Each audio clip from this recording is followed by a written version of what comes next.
ആഴങ്ങളിൽ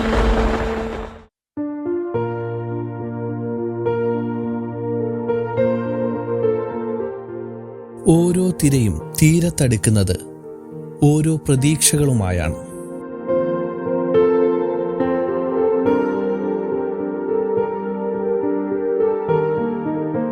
മത്സ്യത്തൊഴിലാളികളുടെ ജീവിത അനുഭവങ്ങളിലൂടെയുള്ള യാത്ര. ആഴങ്ങളിൽ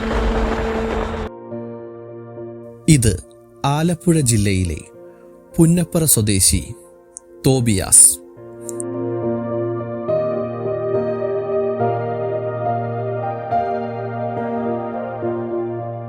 നല്ലൊരു മത്സ്യത്തൊഴിലാളിയായ ഇദ്ദേഹം ഒരു സാമൂഹിക പ്രവർത്തകൻ കൂടിയാണ്. കടലിൽ വെച്ച് ഇദ്ദേഹത്തിന് നിരവധി ആത്മീയ അനുഭവങ്ങളും ഉണ്ടായിട്ടുണ്ട്. ആഴിയിൻ ആഴങ്ങളിലൂടെ മനസ്സ് തുറക്കുകയാണ് തോബിയാസ്.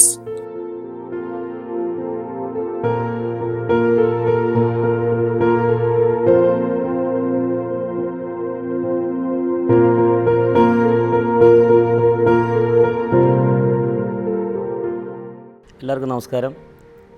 എൻ്റെ പേര് KF തോബിയാസ് എന്നാണ്. പുന്നപ്പറയാണ് എൻ്റെ പ്രദേശം. ഞാൻ പുന്നപ്പറ സെൻറ്റ് ജോസഫ് ഫെറോന ഇടവകയിലെ ട്രസ്റ്റ് കൂടിയാണ്. ഏറെ സ്നേഹത്തോടുകൂടി എല്ലാവരെയും ദൈവനാമത്തിൽ അഭിവാദ്യം ചെയ്യുകയാണ്. ഞാൻ ഒരു മത്സ്യത്തൊഴിലാളിയായി എൻ്റെ കരിയർ കൊണ്ടുപോകണമെന്ന് തീരുമാനിച്ചത് പ്രീ ഡിഗ്രി വിദ്യാഭ്യാസത്തിന് ശേഷമാണ്. ആ പ്രീ ഡിഗ്രി വിദ്യാഭ്യാസത്തിന് ശേഷം എൻ്റെ വലിയൊരു ആഗ്രഹമായിരുന്നു കടലിൽ പോയി മത്സ്യം പിടിക്കുക, അതിലൂടെ ഒരു വരുമാനം ഉണ്ടാക്കുക എന്നുള്ളതായിരുന്നു. അതിനേക്കാൾ ഉപരിയായി സ്വന്തമായിട്ട് ഒരു മത്സ്യബന്ധന വള്ളവും വലയും അതൊരു തൊഴിൽ ഉടമയാകുക എന്നുള്ളതായിരുന്നു എൻ്റെ ഒരു ലക്ഷ്യം. പക്ഷേ അത് സാധിച്ചെടുക്കുവാൻ ഇനിയും കഴിഞ്ഞിട്ടില്ല. ഇനിയും ഞാൻ എൻ്റെ ഒരു പരിശ്രമം നടത്തിക്കൊണ്ടിരിക്കുകയാണ്. അപ്പോൾ ഞാൻ ആഗ്രഹിക്കുന്നത് ഒരു വള്ളവും വലയും കടലിൽ സ്വന്തമായിട്ടിട്ട് ആ തൊഴിലിൻ്റെ ഉടമയാകുക, ഒപ്പം ഒരു വരുമാനം ഉണ്ടാക്കുക, ഒപ്പം തന്നെ കടലിൽ പോകുന്ന ഒരു സാഹസികത അത് മുന്നോട്ട് കൊണ്ടുപോകുക എന്നുള്ളതായിരുന്നു വലിയൊരു ദൗത്യം. ഞാൻ ചെറിയ ക്ലാസ്സിൽ പഠിക്കുമ്പോൾ, അതായത് 5ാം ക്ലാസ് മുതൽ 10ാം ക്ലാസ് വരെയുള്ള പഠിക്കുന്ന സമയങ്ങളിലൊക്കെ എൻ്റെ അപ്പനോടും സഹോദരങ്ങളോടും ഒപ്പം നമ്മുടെ ഈ കടപ്പുറത്ത് സുലഭമായി അന്നുണ്ടായിരുന്നത് മിഠായി വലയെന്ന് പറയും.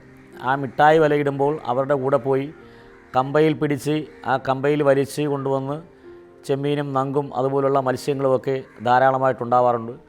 അപ്പോൾ അതിനുവേണ്ടി തന്നെ വെളുപ്പിനെ കടലിൽ പോവും അപ്പനോട്. അപ്പോൾ അതിനായിട്ട് തന്നെ സ്കൂൾ ടൈം വേസ്റ്റാക്കാതെ തന്നെ വെളുപ്പിനെ അപ്പനോടും സഹോദരങ്ങളോടും ഒപ്പം ഈ മിഠായി വല ഇടുന്ന സ്ഥലത്ത് പോയി അവരുടെ റോപ്പിൽ പിടിച്ച് വല വലിച്ച് കയറ്റി അന്നേപ്പം കഴിയുന്നതിനുമായിട്ടുള്ള മത്സ്യങ്ങൾ ലഭിക്കുമായിരുന്നു. ചെമ്മീനുണ്ടായിരുന്നു, നങ്കുണ്ടായിരുന്നു, കുട്ടനുണ്ടായിരുന്നു, അതുപോലുള്ള ധാരാളം മത്സ്യങ്ങളൊക്കെ നമ്മുടെ ഈ കടപ്പുറത്തുണ്ടായിരുന്നു. അത് ഈ പ്രദേശത്തെ മത്സ്യത്തൊഴിലാളി സമൂഹത്തിന് വലിയൊരു വരുമാന മാർഗ്ഗമായിരുന്നു.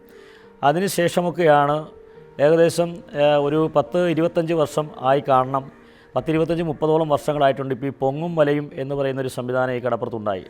അപ്പോൾ അതൊരു കുടുംബത്തിന് ഒരു വലിയ വരുമാന മാർഗ്ഗമാണ് പൊങ്ങും വലയും എന്ന് പറയുന്നത്. ഒരാൾ ഒറ്റയ്ക്ക് കൊണ്ടുപോകുന്നതാണ് ഈ പൊങ്ങും വലയും. അവരെ സഹായിക്കാനായിട്ട് ഒരുപക്ഷെ ഒന്നുകിൽ അവരുടെ പങ്കാളിയായിട്ടുള്ള ഭാര്യ ഉണ്ടാകും, അല്ലെങ്കിൽ അവരുടെ കൂടെയുള്ള സഹോദരങ്ങളുണ്ടാകും, അല്ലെങ്കിൽ പ്രദേശവാസികളായിട്ടുള്ള മറ്റു വേലക്കൊന്നും പോകാത്ത നാട്ടുകാരൊക്കെ ഒരു സഹായത്തിനായിട്ട് ചെയ്യുന്ന ഒരവസ്ഥയാണ് നമ്മുടെ ഈ കടപ്പുറത്തുള്ളത്. തീർച്ചയായിട്ടും അതൊരു വിശ്വാസത്തിൻ്റെ ഭാഗമായിട്ട് തന്നെയാണ് എല്ലാവരും ഈ കടലിൽ ഉപജീവന മാർഗ്ഗമായി മത്സ്യബന്ധനം നടത്തുകയും ഒപ്പം വലിയൊരു വിശ്വാസം, നമുക്കറിയാം ധാരാളം കടൽ തിരമാലകളൊക്കെ ആഞ്ഞടിക്കുന്ന സമയം, സുനാമി ഉൾപ്പെടെയുള്ള സാഹചര്യങ്ങളിലൊക്കെ ഇവിടെ നിന്നെല്ലാം പണിക്ക് പോകുന്നവർ വളരെ അധികം ഭക്തിയോടും ബഹുമാനത്തോടും വിശ്വാസത്തോടും കൂടിയാണ്. അങ്ങനെ പണിക്ക് പോകുമ്പോൾ തീർച്ചയായിട്ടും ദൈവത്തിൽ പൂർണ്ണമായിട്ട് അർപ്പണബോധത്തോടുകൂടിയാണ്, ആ വിശ്വാസം മുറുകെ പിടിച്ചുകൊണ്ടാണ് കടലിൽ ഓരോ മത്സ്യത്തൊഴിലാളികളും പണിക്ക് പോകുന്നത്. അവരെയും കാത്തിരിക്കുന്ന കുടുംബങ്ങൾ, അവരുടെ ഭാര്യമാരാണെങ്കിലും മക്കളാണെങ്കിലും, അപ്പൻ രാവിലെ പണിക്ക് പോയെന്നാൽ സഹോദരങ്ങൾ രാവിലെ പണിക്ക് പോയെന്നാൽ അവരെയും കാത്തിരിക്കുന്ന വലിയൊരു സമൂഹം നമ്മുടെ നാട്ടിലുണ്ട്. അവരെല്ലാം പ്രാർത്ഥനയോടുകൂടി ഈ സമയങ്ങളിലൊക്കെ ഈ ചാപ്പലിലും ഈ കൊച്ചു പള്ളിയിലുമൊക്കെ വന്ന് പ്രാർത്ഥനയോടുകൂടി വൈകുന്നേരങ്ങളിലും രാവിലെയൊക്കെ പ്രാർത്ഥനയോടുകൂടിയാണ് ഈ മത്സ്യത്തൊഴിലാളികൾ ഇവിടെ വന്ന് പ്രാർത്ഥിച്ചതിന് ശേഷമാണ് വിശ്വാസത്തോടെയാണ് പണിക്കൊക്കെ പോകാറുള്ളത്. ഞാൻ ആദ്യമായിട്ട് ഇവിടെ വള്ളത്തിൽ കയറി പോകുന്നത് ഒരു കൊച്ചു വള്ളത്തിലാണ്.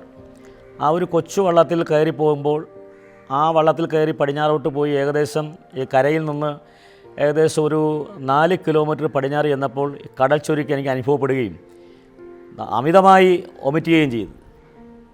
പൂർണ്ണമായി ഛർദ്ദിച്ച് വള്ളത്തിൽ വീഴുകയും അവസാനം വരെ നമുക്ക് എഴുന്നേക്കാൻ പറ്റാതെ തളർന്ന അവശനായി വള്ളത്തിൽ തന്നെ കിടക്കേണ്ട ഒരു സാഹചര്യം ഉണ്ടായി.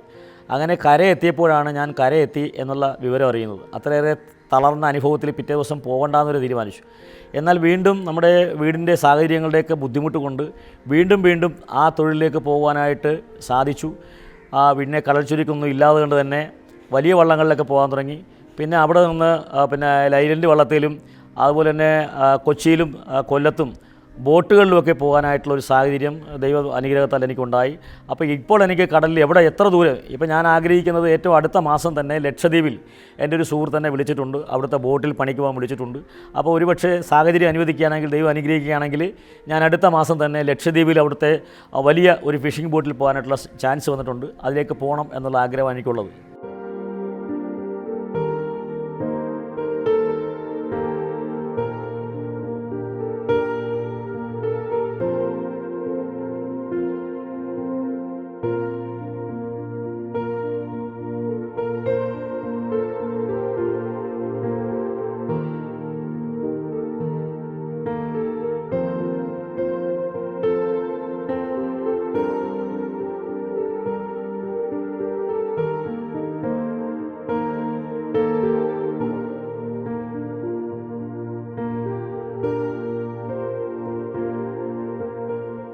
കടലിലെ അനുഭവം എന്ന് പറയുമ്പോൾ ആദ്യമായിട്ടുള്ള അനുഭവം ഉണ്ടായത് തോട്ടപ്പള്ളിയിൽ നീട്ടുപണിക്ക് പോകുമ്പോൾ ചാളയ്ക്ക് പോകുമെന്ന് പറയാം. ചാളയ്ക്ക് പോകും, അതുപോലെ തന്നെ ഒറ്റപ്പാളി അയിലവലയ്ക്കൊക്കെ പോകും. അങ്ങനെ തോട്ടപ്പള്ളിയിൽ നിന്നും വള്ളം ഇറങ്ങി ഞാനും മറ്റ് വള്ളത്തിൻ്റെ ഒരു ഓണർ ഷാജിയും അദ്ദേഹത്തിൻ്റെ സഹോദരൻ ഒരു സോണിയുമായി ഞങ്ങൾ 3 പേരും കൂടെ തോട്ടപ്പള്ളി അഴിയിൽ നിന്നും കടലിലേക്ക് വള്ളം ഇറങ്ങി വന്നപ്പോൾ കൃത്യമായ രീതിയിൽ എൻട്രൻസിൽ വന്നപ്പോൾ കടലിൻ്റെയും പൊഴിയുടെയും എൻട്രൻസിൽ വന്നു കഴിഞ്ഞപ്പോൾ വള്ളത്തിൻ്റെ എൻജിൻ നിന്നുപോയി. അപ്പോൾ അതിൻ്റെ അടിസ്ഥാനത്തിൽ തിര വന്ന് പൂർണ്ണമായി അടിച്ച് കയറി. അപ്പോൾ തോട്ടപ്പള്ളി പൊഴിയിൽ നിന്നും വള്ളം കടലിലേക്ക് ഇറങ്ങിയപ്പോൾ അതിശക്തമായ രീതിയിൽ വള്ളം നിന്നു പോവുകയും അതിശക്തമായ രീതിയിൽ കടൽ ഇടിച്ച് ഞാൻ ആ കടലിടി കൊണ്ട് കടൽ വന്ന് വള്ളത്തിൻ്റെ കള്ളിയിലേക്ക് കുത്തുകയും ചെയ്തു. വള്ളം മുഴുവൻ മുങ്ങിപ്പോകുന്നൊരവസ്ഥയുണ്ടായി. ഞാൻ അവിടെ വെച്ച് സകല ദൈവങ്ങളെയും വിളിച്ച് കരഞ്ഞ് എൻ്റെ ജീവൻ തന്നെ അപകടപ്പെടാവുന്ന ഒരു അവസ്ഥാവിശേഷം ഈ കഴിഞ്ഞ 1 വർഷത്തിനിടയിൽ എനിക്ക് സംഭവിക്കേണ്ടത്. അതാണ് എൻ്റെ ജീവിതത്തിലെ ഏറ്റവും വലിയ ഒരു അത്ഭുതം എന്ന് വേണം പറയാം. അത് ഞങ്ങൾ 3 പേരും പൂർണ്ണമായിട്ടും ദൈവത്തിൽ ആശ്രയിച്ചുകൊണ്ടാണ് ആ പൊഴിമുഖത്ത് നിന്നത്. കടൽ വന്ന് വള്ളത്തിനകത്തേക്ക് കുത്തിയപ്പോൾ പോലും നമ്മുടെ ജീവൻ നഷ്ടപ്പെട്ടേക്കാം. അവിടെ വെച്ച് വീണു പോയിട്ടുണ്ടാൽ പൊഴിയുടെ ചുഴിയിൽപ്പെടുകയും ഒഴുക്കിൽപ്പെട്ട് കര വരാൻ പറ്റാത്ത രീതിയിലേക്ക് ആഴങ്ങളിലേക്ക് ഞങ്ങൾ പതിക്കുകയും ചെയ്യുമായിരുന്നു. അത് ദൈവാനുഗ്രഹത്താൽ ഒന്നും സംഭവിക്കാതെ പെട്ടെന്ന് തന്നെ എൻജിൻ നടക്കുകയും ഞങ്ങൾ കടലിലേക്ക് ഓടിച്ചു പോയി പിന്നെ തോട്ടപ്പള്ളി ഹാർബറിൽ കയറുകയാണ് ഉണ്ടായത്. തീർച്ചയായും അത് ദൈവത്തിൻ്റെ വലിയൊരു മിറാക്കിൾ എന്ന് വേണേൽ പറയാം. ദൈവത്തിൻ്റെ വലിയൊരു ഇടപെടൽ. ഞാൻ പൂർണ്ണമായിട്ടും യേശുക്രിസ്തുവിൽ വിശ്വസിക്കുകയും ഞാൻ ഉണരുമ്പോഴും ഉറങ്ങുമ്പോഴും എല്ലാം പ്രാർത്ഥനയോടുകൂടി കിടക്കുകയും ചെയ്യുന്ന ഒരാളാണ്. പക്ഷേ എനിക്ക് മുമ്പ് വിശ്വാസം ഒരു പേരിന് മാത്രമേ ഉണ്ടായിരുന്നുള്ളൂ. പക്ഷേ ഞാനിപ്പോൾ ഈ കുറഞ്ഞ നാളുകളായി ഈ കഴിഞ്ഞ 1 വർഷക്കാലമായി എനിക്കുണ്ടായ അനുഭവം കടലിൽ വെച്ച് ഇങ്ങനെ ജീവൻ തന്നെ നഷ്ടപ്പെട്ടേക്ക് പോയേക്കാവുന്നൊരവസ്ഥ ഉണ്ടായപ്പോൾ ഞാൻ എൻ്റെ ദൈവമേ, എൻ്റെ ജീവൻ നീ കാണുന്നില്ലേ, എന്നെ കൈവിട്ടു എന്ന് പറഞ്ഞുകൊണ്ട് ഞാൻ ഉറക്കെ കരഞ്ഞുകൊണ്ട് പ്രാർത്ഥിക്കുകയാണ് ചെയ്തത്. പക്ഷേ അതിന് വലിയൊരു അത്ഭുതം ആ കടൽ വെച്ച് സംഭവിച്ചു. ഞങ്ങൾ 3 പേരും അത്ഭുതകരമായ രീതിയിൽ ദൈവത്തിൻ്റെ കരങ്ങളിൽ സുരക്ഷിതരായി ഞങ്ങൾ തോട്ടപ്പള്ളി ഹാർബറിൽ കൊണ്ട് വള്ളം കെട്ടിയിടാനായിട്ടുള്ള സാഹചര്യം ഉണ്ടായി. ഇപ്പോഴും നമുക്ക് പൂർണ്ണമായും രാത്രിയിലും വെളുപ്പിനെയും ഉണരുമ്പോഴെല്ലാം കർത്താവ് യേശു എന്ന് വിളിച്ചുകൊണ്ട് നമ്മൾ ഉണരാറുള്ളൂ. അതൊരു വലിയൊരു വിശ്വാസമാണ്. മറ്റൊരു അനുഭവം ഉണ്ടായത് നമ്മുടെ ഈ പറവൂർ ചാകരയുണ്ടായിരുന്ന സമയത്ത് പെട്ടെന്ന് കടൽ പ്രക്ഷുബ്ധമായി. കടലിൽ പോയിരുന്ന ഏകദേശം ഒരു 7ഓളം വരുന്ന മത്സ്യത്തൊഴിലാളികൾ കടൽ ഒഴുക്കിൽപ്പെട്ട് കാറ്റും മഴയും വന്ന് അവരെ കാണാതായി. ആ സമയത്ത് അവരെ അന്വേഷിച്ച് പോയത് ഫിഷറീസ് ഡിപ്പാർട്ട്മെൻറ്റ് സഹായത്തോടുകൂടി ഹോസ്റ്റൽ പോലീസിൻ്റെ സഹായത്തോടുകൂടി ഞങ്ങളൊരു ബോട്ടെടുത്ത് അന്നത്തെ ADM ആയിരുന്ന ആൻ്റണി സാർ ഉൾപ്പെടെ, ഡൊമിനിക് ആൻ്റണി ഉൾപ്പെടെയുള്ളവർ കടപ്പുറത്ത് വന്ന്, കളക്ടർ ഉൾപ്പെടെയുള്ളവർ കടപ്പുറത്ത് വന്ന് കാര്യങ്ങളൊക്കെ നിയന്ത്രിച്ചു. അപ്പോൾ അതിൻ്റെ അടിസ്ഥാനത്തിൽ ബോട്ടിൽ പ്രക്ഷുബ്ധമായ കടലിലൂടെ ബോട്ടിൽ ഇവരെ ഈ കാണാതായ മത്സ്യത്തൊഴിലാളികളെ അന്വേഷിച്ച് പോയ ഒരു അനുഭവം എനിക്കുണ്ടായി. പക്ഷേ അപ്പോൾ പോലും ഞാൻ പൊട്ടിക്കരയാൻ തോന്നി. കാര്യം ഞങ്ങളുടെ ബോട്ടുൾപ്പെടെ കടൽത്തിര അടിച്ച് മറിഞ്ഞു പോകേണ്ട ഒരു സാഹചര്യം ഉണ്ടായിരുന്നു. അപ്പോൾ ദൈവാനുഗ്രഹത്താൽ ആ ബോട്ടിൽ ഒരു ചെറിയ പടം ഉണ്ടായിരുന്നു. കർത്താവായ യേശുക്രിസ്തുവിൻ്റെ തിരുഹൃദയത്തിൻ്റെ ഒരു പടം ഉണ്ടായിരുന്നു. ആ പടത്തിൽ കെട്ടിപ്പിടിച്ചുകൊണ്ട് കരഞ്ഞ് ഞങ്ങൾ പ്രാർത്ഥിച്ചു, ഞങ്ങൾക്ക് യാതൊരുവിധ അപകടം ഉണ്ടാകരുത്. പെട്ടെന്ന് തന്നെ കാറ്റ് ശമിക്കുകയും കടൽ ശാന്തമാകുകയും ചെയ്തു. അങ്ങനെ ഞങ്ങൾ ഏകദേശം ഹരിപ്പാട് വരെയുള്ള പ്രദേശത്ത് ഈ ബോട്ട് ഓടിച്ചു പോയി.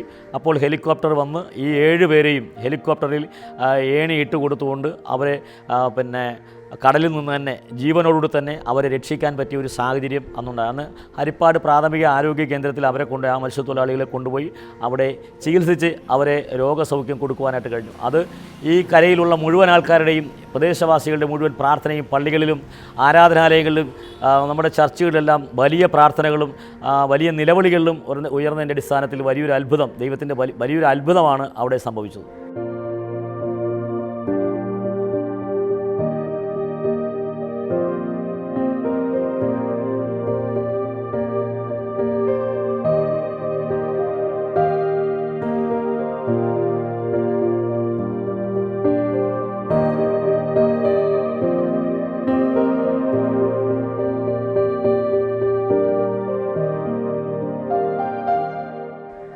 വളരെ ചെറുപ്പകാലം മുതലേ തീരദേശ മേഖലയിലെ മത്സ്യത്തൊഴിലാളികൾ, ഞാനടക്കമുള്ള സമൂഹം, എൻ്റെ വീട്ടിൽ തന്നെയാണെങ്കിലും എൻ്റെ അപ്പൻ്റെയും അപ്പൂപ്പൻ്റെയും അമ്മൂമ്മയുടെയൊക്കെ സമയത്ത് മുടങ്ങാതെ ചെല്ലുമായിരുന്നു വണക്കമാസം. മാതാവിൻ്റെ വണക്കമാസത്തിനാണ് മുഖ്യ പ്രാധാന്യം കൊടുക്കുന്നത്. അപ്പോൾ മാതാവിൻ്റെ വണക്കമാസം കഴിഞ്ഞ ഉടനെ തിരുഹൃദയത്തിൻ്റെ വണക്കമാസം, ഔസേപ്പിതാവിൻ്റെ വണക്കമാസം, അങ്ങനെ ഓരോ വണക്കമാസങ്ങളും കൃത്യമായി 30 ദിവസക്കാലം ചൊല്ലി 30-ാം പക്ഷം നമ്മൾ വലിയ ആഘോഷത്തോടുകൂടി പാൽച്ചോറും ഉൾപ്പെടെയുള്ള കാര്യങ്ങൾ കൊടുത്തുകൊണ്ട് വലിയൊരു വിശ്വാസ സമൂഹം ഇവിടെ നിലനിൽക്കുകയാണ്. മത്സ്യത്തൊഴിലാളികൾ എപ്പോഴും കടലിൽ പോകുന്നതിന് മുമ്പായിട്ട്, വീടുകളിൽ ഇറങ്ങുന്നതിന് മുമ്പായിട്ട് തന്നെ ഒരു തിരികെത്തിച്ച് പ്രാർത്ഥിക്കുന്ന പ്രവണത പണ്ടുകാലം മുതൽ ഉണ്ടായ ഒരു സംഭവമാണ്. ആ കീഴ്വഴക്കം ഇന്നും തുടരുന്നു. നമ്മൾ പോകുന്ന വഴികളിൽ, വാഹനങ്ങളിലാണെങ്കിൽ പോകുന്ന വഴികളിൽ പള്ളികളുണ്ടെങ്കിൽ പള്ളികളുടെ വാതിക്കൽ നിർത്തി അവിടെയുള്ള തിരുസ്വരൂപങ്ങളുടെ മുമ്പിൽ, അത് കർത്താവാണെങ്കിൽ കർത്താവ്, സെബസ്ത്യാനോസാണ് സെബസ്ത്യാനോസ്, അന്തോണീസ് ഉണ്ണിയാണ് അന്തോണീസ് ഉണ്ണിയാണ്, മാതാവാണെങ്കിൽ മാതാവ്, ആ മാതാവിൻ്റെയൊക്കെ മുന്നിൽ മുട്ടിപ്പായി പ്രാർത്ഥിച്ചുകൊണ്ട് ഞങ്ങൾ പോകുമ്പോൾ ഞങ്ങൾക്ക് അന്നത്തിനുള്ള വക തരണമേ തമ്പുരാനെ എന്ന് പ്രാർത്ഥിച്ചുകൊണ്ട് തിരികെത്തിച്ച് നേർച്ച വെച്ചുകൊണ്ടാണ് ഈ വിശ്വാസ സമൂഹം ഇന്നും അന്നും പരമ്പരാഗതമായിട്ട് ഈ കടൽ തീരത്തുള്ള മുഴുവൻ മത്സ്യത്തൊഴിലാളികളും പണിക്ക് പോകുന്നത്, മത്സ്യബന്ധനത്തിന് പോകുന്നത്, മടങ്ങി വരുന്നത്. ഇപ്പോൾ എൻ്റെ ജീവിതത്തിൽ മറക്കാൻ പറ്റാത്ത വലിയൊരു അനുഭവമാണ് സുനാമി. ആ സുനാമി ഉണ്ടാകുന്ന സമയത്ത് ഞാൻ എൻ്റെ വൈഫ് ഹൗസിലായിരുന്നു. ക്രിസ്തുമസിൻ്റെ തലേ രാത്രിയിൽ ഞാൻ എൻ്റെ വൈഫ് ഹൗസിലായിരുന്നു ഒന്ന്. ആ സമയത്ത് ഞാൻ അവിടെ ഗാഠനിദ്രയിലായിരിക്കുമ്പോൾ രാത്രി 12 മണിക്ക് ഞെട്ടി ഉണരുകയാണ്. ആ സമയത്തൊന്നും ഞാൻ അതിൻ്റെ തലേ ദിവസം പോലും യാതൊരുവിധ ഇൻഫർമേഷൻ എനിക്ക് ലഭിച്ചിട്ടില്ല. സുനാമി ഉണ്ടാകുമെന്നോ അല്ലെങ്കിൽ ഏതെങ്കിലും ഒരു വാർത്താ ചാനലിൽ കണ്ടതായിട്ടോ ഒന്നും എനിക്ക് ഓർമ്മയില്ല. പക്ഷേ അന്ന് രാത്രിയിൽ, ക്രിസ്മസിൻ്റെ തലേ ദിവസം രാത്രിയിൽ ഞാൻ 12 മണിക്ക് ഞെട്ടി ഉണരുകയാണ്. എൻ്റെ തൊട്ടടുത്ത് കിടന്ന് എൻ്റെ അളിയൻ ചോദിച്ചു, എന്താണ് ഞെട്ടി ഉണർന്നത്? ഞാൻ പറഞ്ഞു, ഞാൻ വലിയൊരു സ്വപ്നം കണ്ടു. അത് വലിയ ഭീകരമായൊരു സ്വപ്നമാണ്. അത് എന്താണെന്ന് എനിക്കറിയത്തില്ല, എനിക്ക് ഉടനെ വീട്ടിൽ പോകണം എന്ന് പറഞ്ഞു. അപ്പോൾ എൻ്റെ മനസ്സിങ്ങനെ വല്ലാണ്ട് ഇങ്ങനെ വെപ്രാളപ്പെടുകയാണ്. എനിക്കന്ന് വള്ളവും വലയും എൻ്റെ കുടുംബത്തുണ്ട്. ഞാൻ ആ വള്ളത്തിൻ്റെയും വലയുടെയും വിൽപ്പനക്കാരനാണ്. വള്ളത്തിൽ കയറുകയും ചെയ്യും. ഞാൻ മീൻ വിൽക്കുന്ന ഒരു ലേലക്കാരനുമായിരുന്നു, കമ്മീഷക്കാരനുമായിരുന്നു. ഈ കടപ്പുറത്ത് അതിന് തരകൻ എന്നാണ് പറയുന്നത്.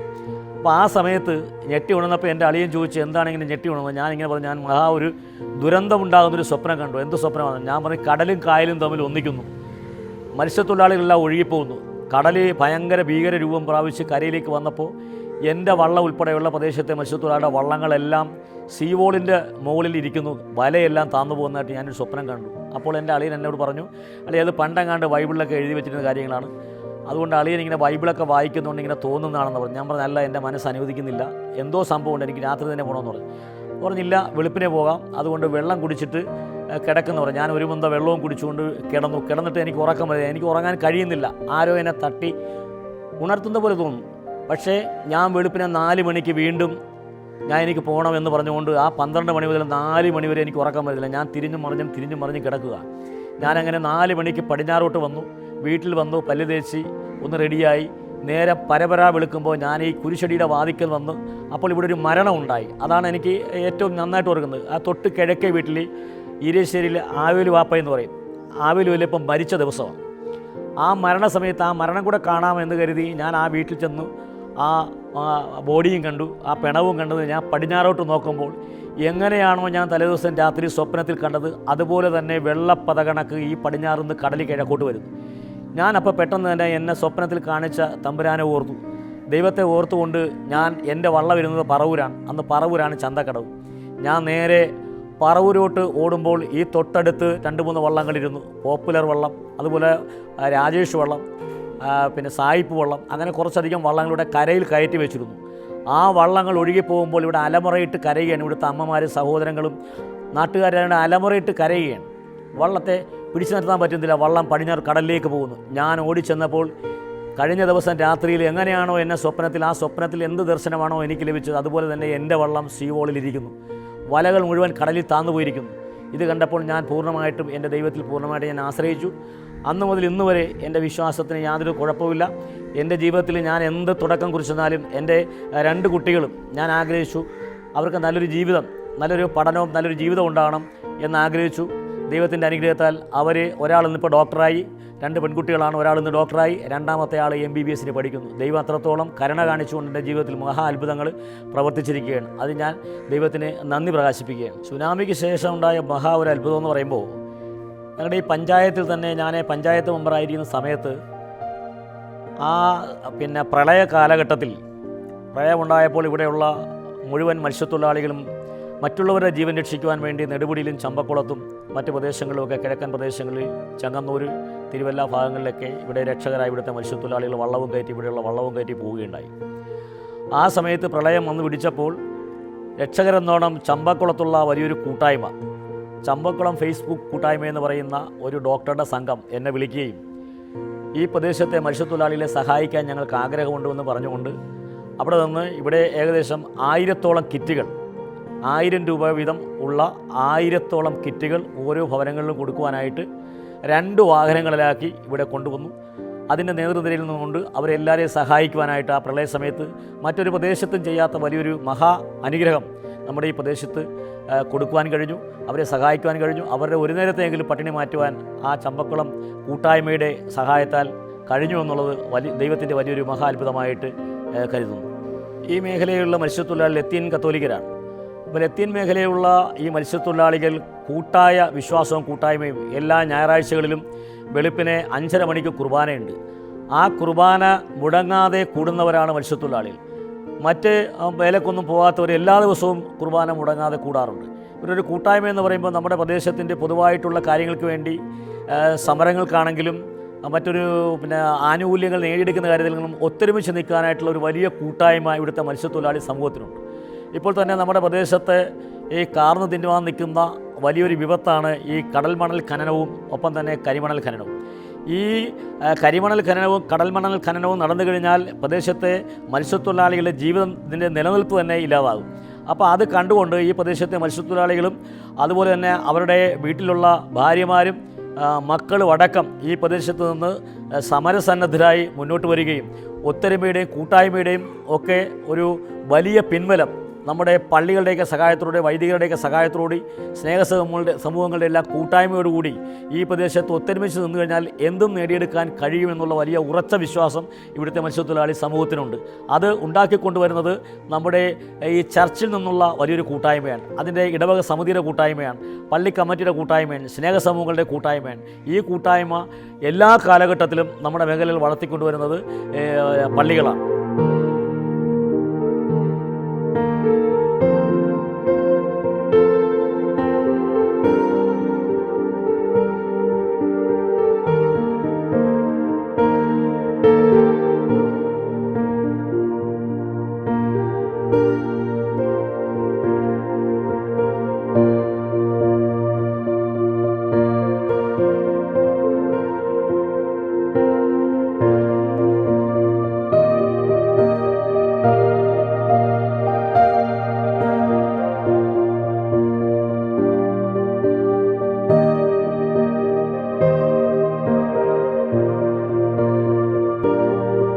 ആത്മീയ കാര്യങ്ങളിലെ മത്സ്യത്തൊഴിലാളി മേഖലകളിലെ ഞാൻ എൻ്റെ ചെറുപ്പകാലം മുതൽ കാണുന്ന ഒരു പ്രത്യേകത, മറ്റേതൊരു തൊഴിൽ മേഖലയിലും കടന്നു പോകുമ്പോൾ അവർ വിശ്വാസത്തോടെ പോകുന്നതാണെങ്കിലും മറ്റ് മേഖലകളിലെല്ലാം മദ്യപാനവും അതുപോലുള്ള ദുഷിച്ച മാർഗ്ഗങ്ങളൊക്കെ ഉണ്ട്. പക്ഷേ മത്സ്യത്തൊഴിലാളി മേഖലകളിൽ പ്രാർത്ഥനയോടുകൂടി കടലിൽ പോകുന്ന ഏതൊരു മത്സ്യത്തൊഴിലാളി ഇന്നുവരെ കടലിൽ പോകുമ്പോൾ മദ്യം ഉപയോഗിക്കാറില്ല, അല്ലെങ്കിൽ കടലിൽ ചെന്ന് കഴിഞ്ഞാൽ മദ്യം കൊണ്ടുപോയി അവർ ഉപയോഗിക്കാറില്ല. അത് വലിയൊരു ആത്മീയ ചൈതന്യത്തിൻ്റെ ഭാഗമാണ്. ആ ചൈതന്യം വളർത്തിക്കൊണ്ടുവന്ന് പരമ്പരാഗതമായി ഈ മേഖലകളിൽ ഈ പാരമ്പര്യം നിലനിർത്തിക്കൊണ്ട്, ഈ പൈതൃകം നിലനിർത്തിക്കൊണ്ട്, ഈ ആത്മീയത നിലനിർത്തിക്കൊണ്ട് പോകുന്നത് ഇവിടുത്തെ വൈദിക ശ്രേഷ്ഠർക്കുള്ള പങ്ക്, ഇവിടുത്തെ സന്യസ്ത സമൂഹത്തിനുള്ള പങ്ക് വലുതാണ്. നമ്മുടെ ആത്മീയ ജീവിതത്തിൻ്റെ ആ ചൈതന്യം നിൽക്കുമ്പോൾ തന്നെയാണ് എൻ്റെ വിവാഹം. എൻ്റെ 26ാമത്തെ വയസ്സിലാണ് എൻ്റെ വിവാഹം നടക്കുന്നത്. ആ വിവാഹം ഞാൻ ആഗ്രഹിച്ചത് ഒരു മത്സ്യത്തൊഴിലാളിയുടെ കുടുംബത്തിൽ നിന്നൊരു മത്സ്യത്തൊഴിലാളിയുടെ മകളെ വിവാഹം ചെയ്യണമെന്ന് ഞാൻ ആഗ്രഹിച്ചു. അതനുസരിച്ച് ഞാനൊരു മത്സ്യത്തൊഴിലാളിയുടെ മകളെ സ്നേഹിച്ച് കോളേജിൽ പഠിക്കുന്ന സമയം മുതൽ പ്രേമവിവാഹമായിരുന്നു. അങ്ങനെ ആ ഒരു സാധാരണക്കാരിയായ സർക്കാർ കൊടുത്ത ലക്ഷം വീട്ടിൽ കഴിയുന്ന ഒരു സാധാരണ പാവപ്പെട്ട ഒരു കുടുംബത്തിലെ ഒരു പെൺകുട്ടിയെയാണ് ഞാൻ വിവാഹം ചെയ്തു വന്നത്. പക്ഷേ അങ്ങനെ വിവാഹ ജീവിതത്തിന് ശേഷം ഞങ്ങൾക്കുണ്ടായ കുട്ടികളെ നല്ല രീതിയിൽ ഞങ്ങൾക്ക് കിട്ടാത്ത തരത്തിലുള്ള വിദ്യാഭ്യാസം അവർക്ക് കൊടുക്കണമെന്ന് ആഗ്രഹിച്ചു. അതുകൊണ്ട് തന്നെ നല്ല രീതിയിലുള്ള വിദ്യാഭ്യാസം അവർക്ക് കൊടുത്തു. അതിൻ്റെ ഫലമായിട്ട് ഇന്ന് ഒരു കുട്ടി ഡോക്ടറായി, രണ്ടാമത്തെ കുട്ടി MBBS പഠിക്കുന്നു. അതെല്ലാം എൻ്റെ ജീവിതത്തിൽ വന്ന വലിയൊരു മാറ്റമാണ്. വിവാഹ ജീവിതത്തോടുകൂടി ആത്മീയതയിലേക്കും ഒപ്പം ആത്മീയ ചൈതന്യത്തിലേക്കും കൊണ്ടുപോകാനായിട്ട് ഞങ്ങൾക്ക് കഴിഞ്ഞു. ഞാൻ വിവാഹം കഴിച്ചിരിക്കുന്ന വീടും വളരെയധികം ആത്മീയ ചൈതന്യം നിറഞ്ഞു നിൽക്കുന്ന ഒരു വീടാണ്. എൻ്റെ അമ്മായിയമ്മയാണെങ്കിലും അമ്മായിയപ്പനൊക്കെ ആണെങ്കിലും അവരെ എപ്പോഴും പള്ളിയിൽ നിന്നും മാറാതെ പ്രാർത്ഥിക്കുന്ന ഒരു കുടുംബമാണ്. അതുകൊണ്ട് തന്നെ ആ ചൈതന്യം ഇന്നും ഞങ്ങളുടെ കുടുംബത്തിൽ നിലനിൽക്കുന്നു. കുട്ടിക്കാലത്ത് എൻ്റെ അപ്പാപ്പനും അമ്മാമ്മയുമായിരുന്നു ഞങ്ങളെ കൈപിടിച്ച് നടത്തിക്കൊണ്ടാണ് പള്ളികളിൽ കൊണ്ടുവരുന്നത്. കൃത്യമായ രീതിയിൽ ഇന്നുള്ള തലമുറ ഒരുപക്ഷെ ചെയ്യുമെന്നറിയില്ല. ആ കാലഘട്ടത്തിൽ ആ തലമുറയിലും എല്ലാ നോയമ്പ് ആഴ്ചകളിലും കൃത്യമായി വലിയ ബുധനാഴ്ചക്ക് മുമ്പായി കുമ്പസാരിക്കണമെന്നുള്ള ഒരു മാതൃക പിന്തുടർന്നു പോന്നു. ഒപ്പം തന്നെ കാറ്റഗിസം മതപഠനത്തിന് നിർബന്ധിതമായിട്ട് തന്നെ വീടുകളിൽ നിന്ന് ഞായറാഴ്ച പള്ളിയിൽ പോയി കഴിഞ്ഞാൽ മതപഠനത്തിന് വിടുന്ന ഒരു കീഴ്വഴക്കമുണ്ടായിരുന്നു. പക്ഷേ ഇന്നത്തെ തലമുറയിൽ എത്രത്തോളം പേരൻസ് അതിന് ശ്രദ്ധ കൊടുക്കുന്നുണ്ട്, ആത്മീയതയ്ക്ക് എത്ര ഊന്നൽ കൊടുക്കുന്നുണ്ടെന്ന് അറിയില്ല. പക്ഷേ ആ തലമുറയിൽ കൃത്യമായ രീതിയിൽ ആത്മീയ ചൈതന്യത്തിൻ്റേതായിട്ടുള്ള ഒരു വലിയ മുന്നോട്ടും കൊണ്ടുപോകാനായിട്ട് നമ്മുടെ പേരൻസിന് കഴിഞ്ഞിട്ടുണ്ട്, മാതാപിതാക്കൾക്ക് കഴിഞ്ഞിട്ടുണ്ട്. അവരുടെ ചൈതന്യമാണ് ഇന്നും അവശേഷിക്കുന്ന കുടുംബങ്ങളിൽ നിലനിൽക്കുന്നത്. പക്ഷേ ഇന്നിപ്പോൾ നമുക്കറിയാം, നമ്മുടെ ചർച്ചുകളിൽ തന്നെയാണെങ്കിൽ യുവാക്കളുടെ പ്രാതിനിധ്യം വളരെയധികം കുറവാണ്. ഇന്ന് മാതാപിതാക്കളും ഒപ്പം തന്നെ 10-30 വയസ്സിന് മുകളിലുള്ള ആൾക്കാരുമൊക്കെയാണ് പള്ളിയിൽ വരുന്നെങ്കിൽ, അല്ലെങ്കിൽ സഹോദരങ്ങളാണ് പള്ളിയിൽ വരുന്നെങ്കിൽ, ഇന്ന് യുവജനങ്ങൾ നമ്മുടെ പള്ളികളിലേക്ക്, ആരാധനാലയങ്ങളിലേക്ക് വരുന്നത് വളരെ കുറവാണ്. അവർ മറ്റെല്ലാം വിനോദത്തിനായി സമയം കണ്ടെത്തുന്നു.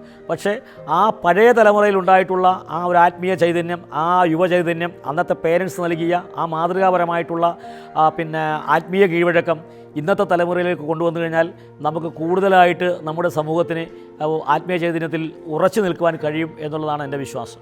എനിക്ക് 2 പെൺകുട്ടികളാണ്. ഞാൻ തുടക്കം മുതലേ പറഞ്ഞു, അവർ വളരെ ചെറുപ്പകാലം മുതൽ തന്നെ പള്ളികളിൽ പോകുന്ന LKG മുതൽ CBSE സ്റ്റുഡൻ്റ് ആയിരുന്നു 2 പേരും. LKG വിദ്യാഭ്യാസം മുതൽ പള്ളികളിൽ ആത്മീയമായിട്ട് വളർന്നു വന്നതാണ് 2 പേരും. അതിൽ ഞാൻ പറഞ്ഞു, മൂത്ത കുട്ടി VDS പഠിച്ചു, ഇപ്പോൾ ഡെന്റിസ്റ്റായിട്ട് തൊടുപുഴ അല്ലസർ മെഡിക്കൽ കോളേജിൽ അവിടെ ജോലിയിൽ കയറി. രണ്ടാമത്തെ കുട്ടി കൊല്ലം മെഡിസിറ്റിയിൽ MBBS പഠിക്കുന്നു. ആ പെൺകുട്ടി ജിനു തോബിയാസ് എന്നാണ് കുട്ടിയുടെ പേര്. ആ കുട്ടി പള്ളിയിലെ കൊയർ ഗ്രൂപ്പിൽ ഗായക സംഘത്തിലെ അംഗമാണ്. ഈ ചാപ്പലിലും ഗായക സംഘത്തിലെ അംഗമാണ്. ഒരു ആത്മീയ ചൈതന്യത്തിലാണ് വളരുന്നത്. ഞാൻ എൻ്റെ ആത്മീയ ജീവിതത്തിൽ ഞാൻ എൻ്റെ ആധാരമായി കാണുന്നത്, എൻ്റെ അടിസ്ഥാനമായി കാണുന്നത്, എൻ്റെ ബേസ്മെൻ്റായിട്ട് കാണുന്നത് ബൈബിൾ മാത്രമാണ്. അപ്പോൾ ബൈബിളാണ് ഒരു ക്രിസ്ത്യാനിയുടെ ജീവിതത്തിലെ ഏറ്റവും ഉറച്ച വിശ്വാസം. അതാണ് അവരുടെ ആധികാരികമായിട്ടുള്ള ഗ്രന്ഥം എന്നുള്ളത് ബൈബിളാണ്. ആ ബൈബിൾ വായിച്ചിട്ടേ ഞാൻ കിടക്കാറുള്ളൂ. ഞാൻ ബൈബിള് ഒത്തിരി പഠിച്ചിട്ടുണ്ട്. ബൈബിള് മാത്രം പഠിച്ചുകൊണ്ട് കുറേ കാലം ഞാൻ ജീവിച്ചിട്ടുള്ള ആളാണ്. അതുകൊണ്ട് തന്നെയായിരുന്നു ഞാൻ കുറേ കാലം പള്ളികളിലൊന്നും സഹകരിക്കാറില്ലായിരുന്നു. ഞാൻ വരുന്ന തെരുവുകളിലും പോകുന്ന സ്ഥലങ്ങളിലെല്ലാം ബൈബിൾ വെച്ച് ബൈബിളിൽ പറഞ്ഞിരിക്കുന്ന കർത്താവായ യേശു ക്രിസ്തുവിൻ്റെ വചനങ്ങൾ നമ്മളോട് സംസാരിക്കുന്ന കാര്യങ്ങളൊക്കെ പബ്ലിക്കിൻ്റെ മുമ്പിൽ പറയുവാനായിട്ട് എനിക്ക് വളരെയധികം താല്പര്യമുണ്ടായിരുന്നു. അപ്പോൾ ഇപ്പോൾ എന്നാൽ ഇല്ല എന്നുള്ളതല്ല, ഇപ്പോഴും ഞാൻ ബൈബിൾ വായിക്കാറുണ്ട്. ആ ബൈബിളിൽ നിന്ന് കിട്ടുന്ന വലിയധികം പ്രചോദനങ്ങൾ നാളുകളിൽ സംഭവിച്ചുകൊണ്ടിരിക്കുന്നതുമായിട്ടുള്ള മുഴുവൻ ഈ പ്രപഞ്ചത്തിൽ നടക്കുന്ന മുഴുവൻ കാര്യങ്ങളും ബൈബിളിനകത്ത് ഉദ്ബോധിപ്പിച്ചിട്ടുണ്ട്. ആ ഉദ്ബോധനം നാളുകളിലും നമ്മുടെ സമൂഹത്തിൽ നടക്കും എന്നുള്ള പൂർണ്ണ വിശ്വാസം. അതിൻ്റെ ഭാഗമായിട്ടാണ് ഇന്ന് ലോകരാജ്യങ്ങൾ തമ്മിൽ നടക്കുന്ന യുദ്ധങ്ങൾ പോലും നമ്മുടെ ബൈബിളിനകത്ത് പറയപ്പെട്ട കാര്യങ്ങളാണ്.